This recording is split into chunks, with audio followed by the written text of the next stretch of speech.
E sendo assim, com base em que, Rodrigo, você acha que nós estamos vivendo os tempos finais? Bom, eu vou ilustrar essa ideia minha dos tempos finais, primeiro colocando as ressalvas que eu já apresentei, que eu não gosto de teoria da conspiração, que eu reconheço que guerra, terremoto não é um sinal seguro do fim, e também deixando claro para vocês que estou consciente de que esse quadro que eu estou apresentando aqui, é isso aqui que você tem que entender, é o mesmo formato profético do povo hebreu no Egito dias antes do Êxodo, dias antes da Páscoa judaica, tá bom? Ou seja, as profecias estão realmente marcando que esse é o tempo de Moisés nos tirar daqui do Egito das mãos de Faraó. Mas se o Egito não sair de nós, pode ser que daqui a 80 anos, 100 anos, alguém esteja fazendo alusão às minhas palavras e falando, naquela época, Rodrigo acreditava que Jesus poderia voltar naquele tempo. E não é que eu estou errado. Assim como eu acho que esse autor também não está necessariamente errado. Talvez Jesus poderia voltar nessa época aqui. E não voltou pela negligência do povo. Quer mais um exemplo bíblico? Quando Deus falou que o povo hebreu ficaria 70 anos cativos na Babilônia, 70 anos os judeus, depois que terminou os 70 anos, já era para vir a libertação. E a libertação seria messiânica. Mas como o povo no cativeiro não aprendeu totalmente as lições que precisavam aprender, Deus falou com Daniel assim, calma Daniel, eu vou dar mais 490 anos proféticos aí para o pessoal poder se arrepender, tá bom? O Messias vai vir, mas vai ser daqui a tempos muito distantes, não vai ser agora. E de fato, o Messias demorou muitos séculos ainda para vir. Se ele poderia talvez vir logo depois, talvez o próprio Messias poderia ser aquele que viria para libertar o povo da Babilônia. Mas o nascimento dele teve que ser retardado mais para frente porque o povo não estava preparado. Por isso que Deus deu a profecia das 70 semanas ou 490 anos literais para Daniel. Isto colocado, por que eu acho que o tempo do fim realmente está chegando agora? Vamos a Apocalipse capítulo 13. Eu vejo algumas notas, algumas anotações que me chamam a atenção sobre o anticristo. Em primeiro lugar, o anticristo, ele já existia desde os tempos apostólicos, mas eu estou falando da atuação do anticristo no último tempo. É esse que eu estou falando, essa atuação da besta do Apocalipse no último tempo, tá bom? Eu não vou falar aqui sobre a identidade dela, nem nada, mas a atuação dela, aquela última mesmo, que vai vir um decreto de morte, será um decreto mundial. Por quê? Porque fala que toda a terra seguiu, foi dada autoridade sobre cada tribo, nação, língua, sobre os que habitam sobre a terra. Ninguém podia comprar nem vender de todos os habitantes da terra. Ou seja, quando você lê Apocalipse 13 e Apocalipse 17, você vê um domínio de proporções realmente mundiais. Não tem como isso aqui ser localizado. A questão aqui é mundial. Esse é o primeiro ponto. Segundo ponto, é um governo populista, ele não é um ditador. Não pode ser um Saddam Hussein da vida ou um Mao Tse-tung. Por quê? Porque diz aqui, olha, Apocalipse 13, versículo 3. E toda a terra se maravilhou seguindo a besta e adoraram o dragão porque tem autoridade sobre a besta, deu a sua autoridade à besta. Então é um governo que vai trazer uma solução para os problemas da humanidade, ainda que temporária. Ele tem uma dimensão até espiritual, porque o próprio dragão, que é o diabo, dá o seu poder a ele. Outro detalhe, ele vai mexer na liberdade das pessoas e na economia mundial. Porque diz que ninguém vai poder comprar ou vender, senão quem tem a marca do seu nome ou o número do seu nome. Então, ótimo. Outra coisa que eu aprendo, as pessoas não vão aderir ao anticristo pelas mesmas razões. Diz que só vai poder comprar e vender, Apocalipse 13, versículo 17, aquele que tem o nome, a marca, ou o nome. A palavra ou, a conjunção alternativa, não aparece nas traduções, mas no grego você tem em alguns manuscritos bíblicos, o Códex Alexandrino, por exemplo, o Códex Sinaítico, fala o seguinte, não poderá comprar nem vender, senão aquele que tem a marca ou o nome, quer dizer, você tem que ter uma coisa ou outra. E o que seria, em essência, essa marca da besta? Que é colocada por frontal entre os olhos e também na mão. É interessante que no Antigo Testamento, Deus tinha uma lei para os hebreus, que até hoje o judeu segue. Você já viu o judeu com aquela caixinha aqui na testa? Ele escreve ali dentro daquela caixinha um resumo da lei de Deus. E na mão também um resumo da lei de Deus. Por isso que ele vai orando com aquela caixinha na mão e na testa. O anticristo, ele faz uma paródia da ação de Deus. ele também coloca uma marca na mão direita, no caso, e na testa. É porque os judeus hoje usam o tefilim, como o nome dessa caixinha, na mão esquerda, mas eu estou colocando apenas o fato de ter um sinal na testa e na mão. O anticristo, ele faz um tipo de decreto que parece aquele que Deus deu aos hebreus, ou seja, ele vai atacar, de certa forma, princípios da lei de Deus. É aí que você tem que atentar, tá bom? Ele vai atacar princípios da lei de Deus. Outro detalhe que eu aprendo do anticristo é que ele também vai mexer na liberdade das pessoas. Porque se cada um tem uma marca na testa, e essa era a marca que dava a escravos. A escravos. Bom, em toda a história da humanidade, eu nunca vi fenômenos totalmente mundiais. Por exemplo, a gente fala que Roma foi um império mundial, mas Roma não dominou a China, nem a Índia. Roma não foi um império mundial, literalmente falando. A Grécia também, Alexandre o Grande conquistou muitas terras, mas não foi um império mundial, literalmente falando. Alexandre o Grande também não foi um império mundial. A besta tem que ser um império mundial. Outro detalhe que eu sei porque tem que ser mundial, porque Jesus compara o governo desse anticristo a uma época semelhante ao dilúvio, em que todos casavam e davam-se em casamento, até o dia em que veio o dilúvio e os levou a todos. Na época de Noé, aquele povo era a população mundial. Então esse governo tem que ser mundial. Até a Primeira e Segunda Guerra Mundial não foi de fato mundial. Vamos pegar a Argentina, por exemplo. A Argentina não se viu envolvida na Segunda Guerra Mundial. O México não se viu envolvido na Segunda Guerra Mundial. Eles chamam de mundial porque envolveu países de todos os continentes, mas não foi mundial. Agora, nessa situação que nós estamos vivendo, eu estou vendo pela primeira vez em toda a história eventos que eu posso chamar que são, de fato, mundiais. Mundiais. Não apenas de alguns países. E quais são esses eventos mundiais? Em primeiro lugar, você tem várias histórias de pandemias. Eu anotei aqui, você teve a gripe suína, você teve a H1N1, você teve a gripe espanhola, a peste negra. A peste negra diz que foi 500 milhões de pessoas que morreram devido à peste negra, isso dá quase um terço da população mundial. Mas, de alguma maneira geográfica, a única pandemia que realmente reestruturou todos os países, sem exceção, foi o Covid. A peste negra, ela pegou uma parte da Ásia, mas ficou maiormente na Europa. Eu não sei da peste negra atingindo o sul da África ou as Américas. A gripe espanhola, ela pegou um pouco das Américas, ela teve representações em todos os continentes, mas não em todos os países.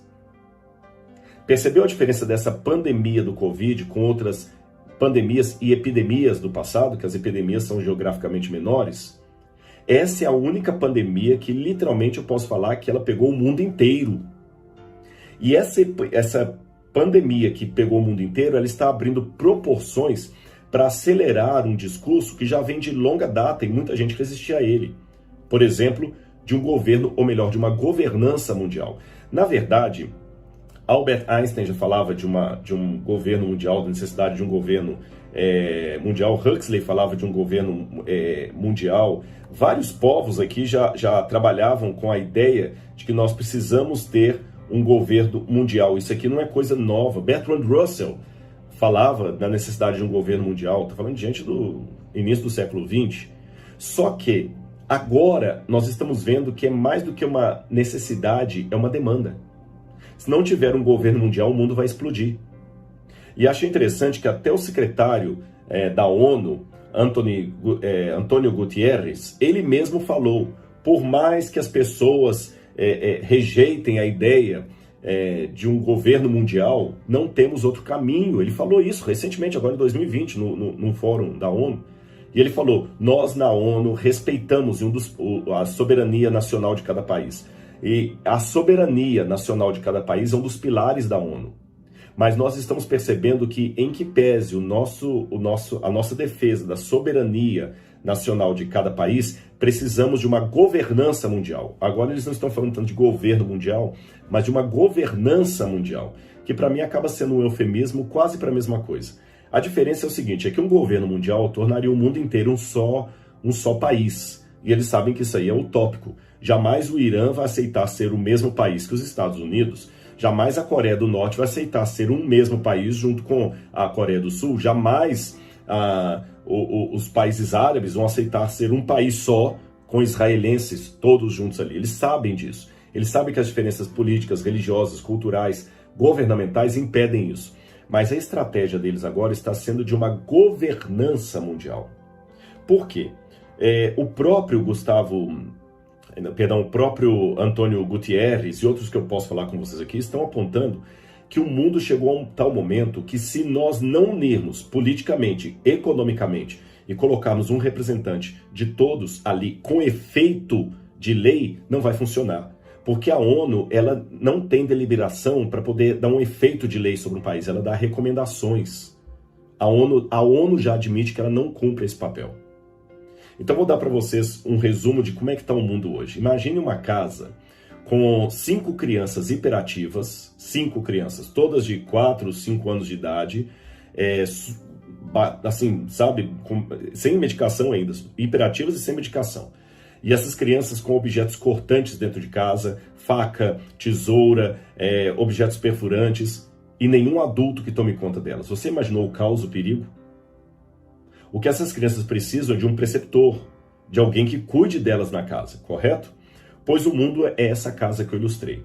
Nós temos algumas crianças hiperativas e outras mal educadas, confundidas com hiperativismo, que estão assim à solta e não tem ninguém que as controle, e precisamos de uma governança mundial para controlá-las. Quem são essas crianças? A Bolsa de Valores, por exemplo. Quem pode controlar a Bolsa de Valores? Ninguém. Ela é especulativa. E se uma notícia falsa, um fake news, faz cair a Bolsa de Valores de Tóquio, é possível que você perca o seu emprego em São Paulo, mesmo sem nunca ter ido a Tóquio.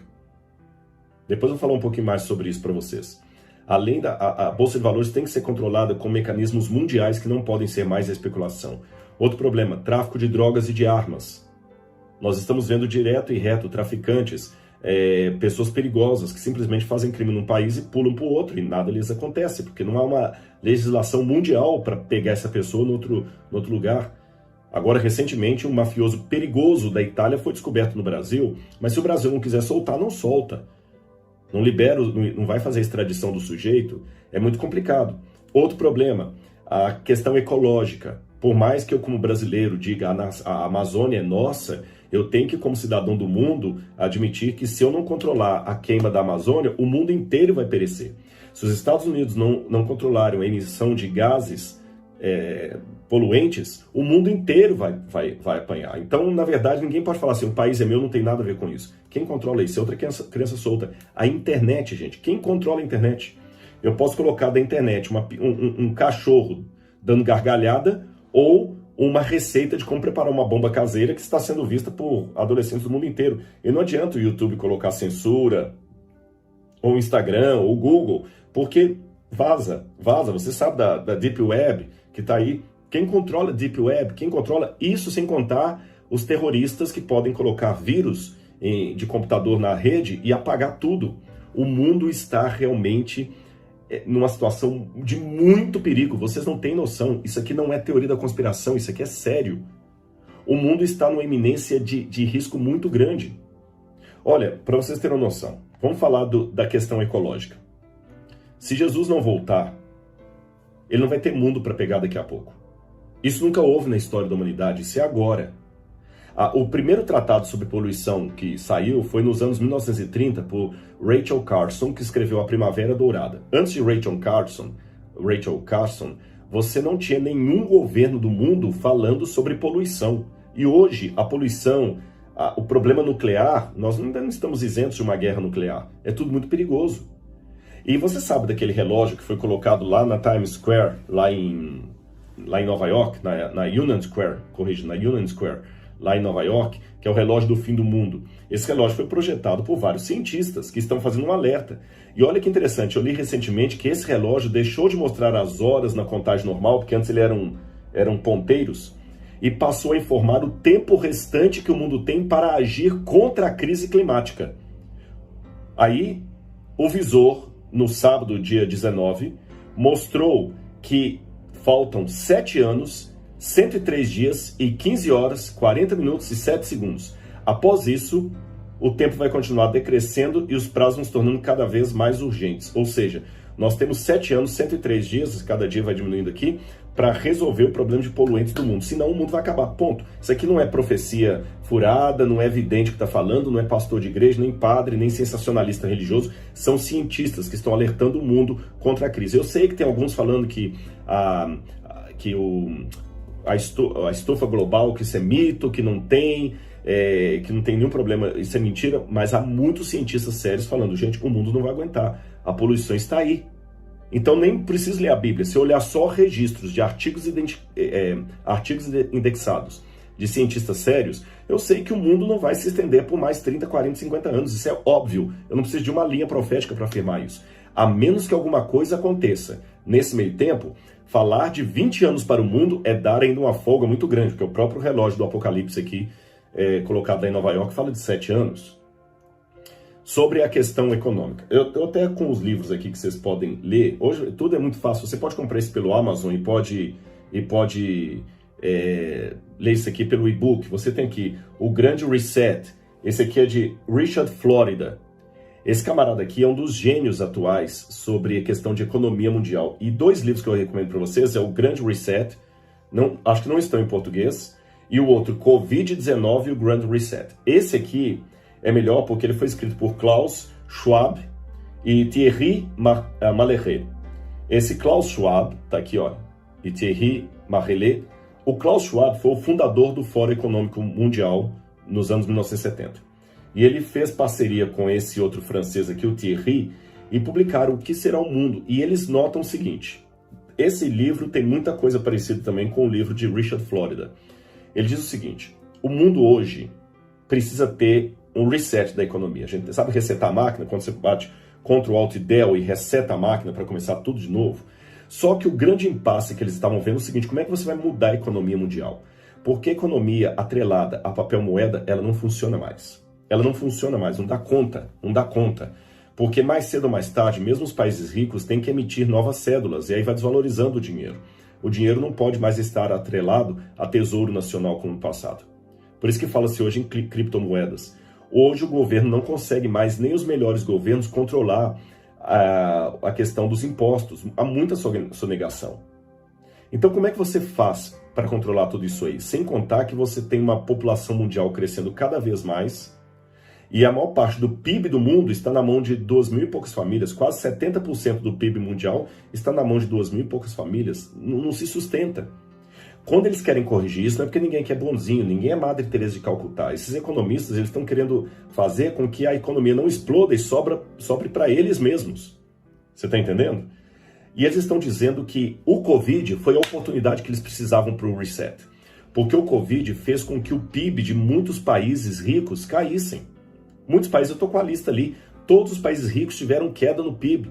Houve uma melhora em 2020, o Brasil, por exemplo, melhorou, há uma projeção de PIB positivo, mas no âmbito mundial, o PIB caiu.